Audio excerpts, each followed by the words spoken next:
Hi all welcome back to my YouTube channel. ನಾನಿವತ್ತು ಹುರುಳಿಕಾಳಿನ ಬಸ್ಸಾಂಬಾರು ಹೇಗೆ ಮಾಡೋದಂತ ಹೇಳ್ಕೊಡ್ತೀನಿ. ಜೊತೆಗೆ ಹುರುಳಿಕಾಳು ಪಲ್ಯ ಹೆಂಗೆ ಮಾಡೋದಂತಲೂ ಹೇಳ್ತೀನಿ. ಫಸ್ಟು ನಾನಿಲ್ಲಿ ಒಂದು ಬಾಣಲಿ ತೊಗೊಂಡಿದ್ದೀನಿ. ಅದಕ್ಕೆ 1 ಕಪ್ ಹುರುಳಿಕಾಳನ್ನ ತೊಗೋತಿದ್ದೀನಿ. ಹುರುಳಿಕಾಳು ಅಂದರೆ ಯಾರಿಗೆ ತಾನೇ ಗೊತ್ತಿಲ್ಲ, ಆಲ್ಮೋಸ್ಟ್ ಎಲ್ಲರಿಗೂ ಗೊತ್ತಿರುತ್ತೆ. ಈಗ ಹುರುಳಿಕಾಳನ್ನ ಒಂದು ಸ್ವಲ್ಪ ಫ್ರೈ ಮಾಡ್ಕೋಬೇಕು. ಒಂದು ಸ್ವಲ್ಪ ಕೆಂಪು ಕಲರ್ ಬರೋವರೆಗೂ ಹುರುಳಿಕಾಳನ್ನ ಫ್ರೈ ಮಾಡ್ಕೋಬೇಕು. ಈ ಥರ ನೋಡ್ತಿದ್ದೀರಲ್ಲ ವಿಡಿಯೋನಲ್ಲಿ, ಈ ಥರ. ಹುರುಳಿಕಾಳು ಹೆಲ್ತಿಗೆ ತುಂಬ ತಂಪು ಬಾಡಿಗೆ. ಸೊ ಬೇಸಿಗೆಗಾಲದಲ್ಲಿ ಈ ಪಲ್ಯ ಸಾಂಬಾರನ್ನ ಜಾಸ್ತಿ ತಿನ್ನೋದ್ರಿಂದ ಬಾಡಿ ಕೂಡ ಕೂಲಾಗಿ ಇರುತ್ತೆ. ನೆಕ್ಸ್ಟು ನಾನು ಅದನ್ನು ಹುರ್ಕೊಂಡ ತಕ್ಷಣ ಒಂದು ಕುಕ್ಕರ್ಗೆ ಅದನ್ನು ಹಾಕ್ಕೊಂಡು ಒಂದು ಸ್ವಲ್ಪ ನೀರು ಇಟ್ಕೊಂಡು ಒಂದು 4 ವಿಷಲ್ ಇದನ್ನು ಕುಕ್ಕರ್ ಕೂಗಿಸ್ಕೋಬೇಕು ಹುರುಳಿಕಾಳನ್ನ. ನೆಕ್ಸ್ಟು ಅದೇ ಬಾಣಲಿನಲ್ಲೇ ಒಂದು ಸ್ವಲ್ಪ ಎಣ್ಣೆ ಹಾಕಿಬಿಟ್ಟು ಈ ಕಡೆ ಸಾಂಬಾರಿಗೆ ರೆಡಿ ಮಾಡ್ಕೊಳ್ಳೋಣ. ಆ ಕಡೆ ಹುರುಳಿಕಾಳು ಕುದೀತಾ ಇರಲಿ. ಸಾಂಬಾರಿಗೆ ಇವಾಗ ನಾನು ಸ್ವಲ್ಪ ಎಣ್ಣೆ ಹಾಕ್ಕೊಂಡು ನೆಕ್ಸ್ಟ್ ಇದಕ್ಕೆ ಒಂದು ಕಟ್ ಮಾಡ್ಕೊಂಡಿರೋಂತಹ ಈರುಳ್ಳಿ ಹಾಕ್ಕೊಂಡು ಸ್ವಲ್ಪ ಕೆಂಪು ಕಲರ್ ಬರೋವರೆಗೂ ಫ್ರೈ ಮಾಡ್ಕೊಳ್ಳೋಣ. ನಂತರ ಒಂದು ಬೆಳ್ಳುಳ್ಳಿ ಗಡ್ಡೆ, ನೆಕ್ಸ್ಟು ಎಷ್ಟು ಬೇಕೋ ಅಷ್ಟು ನೋಡಿಕೊಂಡು ಮೆಣಸು ಹಾಕೋಬೇಕು. ಮತ್ತು 1 ಟೊಮ್ಯಾಟೊ ಹಣ್ಣು ಕಟ್ ಮಾಡಿ ಎಲ್ಲನೂ ಆಯಿಲಲ್ಲಿ ಸ್ವಲ್ಪ ಡೀಪ್ ಫ್ರೈ ಮಾಡ್ಕೋಬೇಕು. ಡೀಪ್ ಫ್ರೈ ನೋಡ್ತಿದ್ದೀರಲ್ಲ, ಒಂದು ಸ್ವಲ್ಪ ಕೆಂಪಗೆ ಬರಬೇಕು ಎಲ್ಲನೂ. ಕೊತ್ತಂಬರಿ ಮತ್ತು ಕರಿಬೇವು ಇಷ್ಟಪಡೋರು ಇದರಲ್ಲೇ ಹಾಕ್ಕೊಂಡು ಫ್ರೈ ಮಾಡ್ಕೋಬೇಕು. ಮತ್ತು ಇಲ್ಲಿ ಸ್ವಲ್ಪ ಟೇಸ್ಟ್ಗೆ ಜೀರಿಗೆನ ಹಾಕ್ಕೊಂಡು ಫ್ರೈ ಮಾಡಬೇಕು. ಒಣಮೆಣ್ಸಿನ್ಕಾಯಿ ಇದ್ದರೆ ಒಣಮೆಣ್ಸಿನ್ಕಾಯಿನೂ ಇದರಲ್ಲಿ ಹಾಕಿ ಫ್ರೈ ಮಾಡೋದ್ರಿಂದ ಚೆನ್ನಾಗಿ ಇರುತ್ತೆ.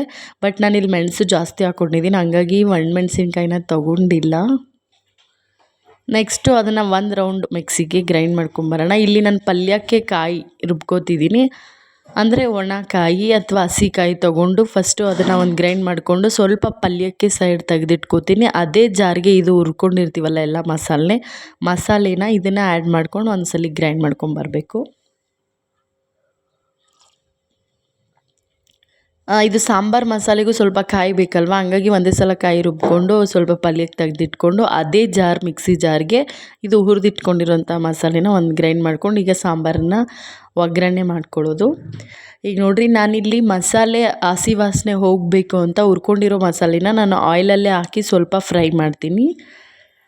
ನೋಡಿ, ಸ್ವಲ್ಪ ಫ್ರೈ ಮಾಡ್ತೀನಿ. ನಂತರ ಇದಕ್ಕೆ ನಾವು ಸ್ವಲ್ಪ ಬೇಕು ಅಂದರೆ ನೀವು ಚಿಲ್ಲಿ ಪೌಡರ್ ಆ್ಯಡ್ ಮಾಡ್ಕೋಬೇಕು. ರುಚಿಗೆ ತಕ್ಕಷ್ಟು ಉಪ್ಪನ್ನ ಹಾಕ್ಕೊಂಡು ಸ್ವಲ್ಪ ಸಣ್ಣಕ್ಕೆ ಕುದಿಯೋಕ್ಕೆ ಬಿಡಬೇಕು. ಲಾಸ್ಟಿಗೆ ನಾವಿಲ್ಲಿ ಹುರುಳಿಕಾಳು ಕುದ್ದಿದೆಯೋ ಇಲ್ವೋ ಚೆಕ್ ಮಾಡೋಣ ಬನ್ನಿ. ಇವಾಗ 4 ವಿಷಲ್ ಹೊಡೆಸ್ಕೊಂಡ್ಮೇಲೆ ಹುರುಳಿಕಾಳು ಹಿಂಗಾಗಿರುತ್ತೆ ಅಂತ ತೋರಿಸ್ತೀನಿ. ಇದು ಈ ಥರ ಒಂದು ಉಕ್ಕು ಬರೋವರೆಗೂ ಕುದಿಸ್ಕೊಂಡ್ರೆ ಅಲ್ಲಿ ಕಾಯಿ ಎಲ್ಲ ಹಸಿದಿರುತ್ತಲ್ಲ, ಹಂಗಾಗಿ ಹಸಿ ವಾಸನೆ ಹೋಗುತ್ತೆ.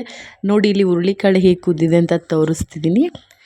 ಇಷ್ಟು ಕುದ್ದಿದ್ರೆ ಸಾಕು. ಅಂದರೆ ಕೈಯಲ್ಲಿ ಹಿಂಗೆ ಪ್ರೆಸ್ ಮಾಡಿದ ತಕ್ಷಣ ನೋಡಿ, ಇಷ್ಟು ಪ್ರೆಸ್ ಮಾಡಿದ ತಕ್ಷಣ ಈ ಥರ ಆದರೆ ಕಾಳು ಪರ್ಫೆಕ್ಟಾಗಿ ಹುರುಳಿಕಾಳು ಕುದ್ದಿದೆ ಅಂತ.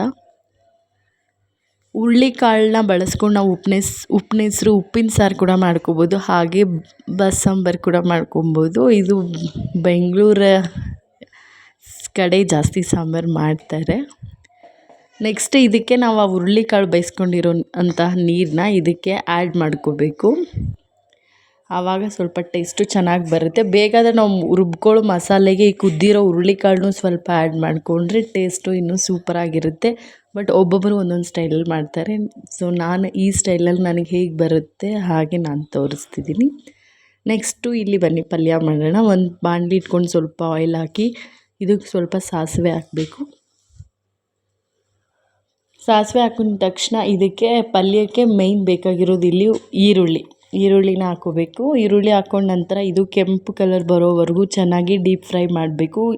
ಆಮೇಲೆ ಇದಕ್ಕೆ ಒಣಮೆಣ್ಸಿನ್ಕಾಯಿ ಹಾಕಬೇಕು. ಒಣಮೆಣ್ಸಿನ್ಕಾಯಿ ಇಲ್ಲದೇ ಇರೋ ಕಾರಣ ನಾನು ಹಸಿಮೆಣ್ಸಿನ್ಕಾಯಿನ ಹಾಕೋತಾ ಇದ್ದೀನಿ. ಎಲ್ಲನೂ ಅಂದರೆ ಎಲ್ಲ ಐಟಮ್ಸ್ ಇದ್ದು ಅಡುಗೆ ಹೆಂಗು ತೆಂಗು ಇದ್ದರೆ ಮಂಗನೂ ಅಡುಗೆ ಮಾಡುತ್ತೆ ಅಂತಾರೆ. ಹಾಗೆ ಏನೂ ಇಲ್ದಿರ ಅಡುಗೆ ಮಾಡೋ ಟ್ಯಾಲೆಂಟ್ನ ನಾವು ಕಲಿಬೇಕು.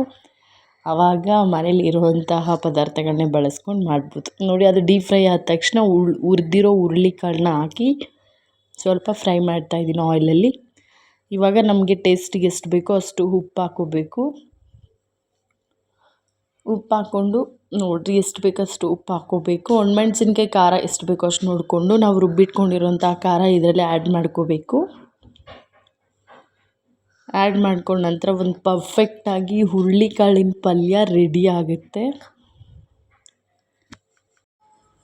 ಈ ಥರ ನೀಟಾಗಿ ಮೀಡಿಯಮ್ ಫ್ಲೇಮಲ್ಲಿ ನಾವು ಫ್ರೈ ಮಾಡಿದ್ರೆ ಫೈನಲಿ ಹುರುಳಿಕಾಳು ಸಾಂಬಾರು ರೆಡಿ ಆಗುತ್ತೆ.